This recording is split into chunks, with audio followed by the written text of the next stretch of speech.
রিপন নামের এক শান্তশিষ্ট ভদ্র ছেলের কথা বললে, যে খুব বেশি কথা বলত না, কিন্তু তার মনে ছিল অফুরন্ত কৌতূহল। সে সবসময় নতুন কিছু শিখতে চাইত। তার গ্রামটি ছিল সবুজে ঘেরা, পাখির ডাক আর হালকা বাতাসে ভরা এক শান্ত জায়গা। একদিন সকালে রিপন ঘুম থেকে উঠে ভাবল, আজকে কিছু নতুন শিখতে চাই। তার মা তাকে বললেন, বেরিয়ে গিয়ে একটু হাঁটে আয়, মাথা ঠান্ডা হবে। রিপন মাকে সালাম করে গ্রামের পাশের মাঠের দিকে বেরিয়ে গেল। চলতে চলতে হঠাৎ তার চোখে পড়ল একটা পুরনো ময়লামাখা পেন্সিল। দেখতে একেবারে সাধারণ, কিন্তু যেন কোথা থেকে একরকম আলো ছড়িয়ে পড়ছিল। রিপন কৌতূহল নিয়ে পেন্সিলটা হাতে তুলতেই সেটা হঠাৎ ঝালমল করে উঠল। আর তখনই একটা আশ্চর্য ঘটনা ঘটল। পেন্সিলটা কথা বলল। পেন্সিলটি বলল, রিপন, আমি এক জাদুর পেন্সিল। তুমি যা আঁকবে তা সত্যি হয়ে যাবে।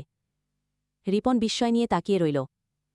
সে ভাবল, যদি এটা সত্যি হয়, তাহলে আমি এমন কিছু আঁকব যা সবার উপকারে আসিল। একটা এমন বই যাতে পৃথিবীর সব ভালো জ্ঞান আছে। আঁকা শেষ হতেই তার সামনে সত্যিকারের একটা মোটা বই হাজির হয়ে গেল। বইটা খুলতেই সে দেখতে পেল ভালো ব্যবহার, গাছ লাগানো, সময়মতো ঘুমানো, সত্য বলা, মিথ্যা না বলা, সব ভালো অভ্যেসের কথা লেখা আছে।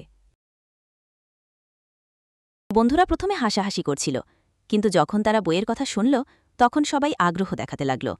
রিপন তাদের বইটা দেখালো এবং একে একে শেখাতে শুরু করল কিভাবে ভালো মানুষ হওয়া যায়।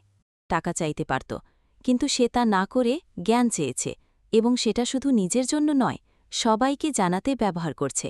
এ কারণে সবাই তাকে ভালোবাসতে লাগল।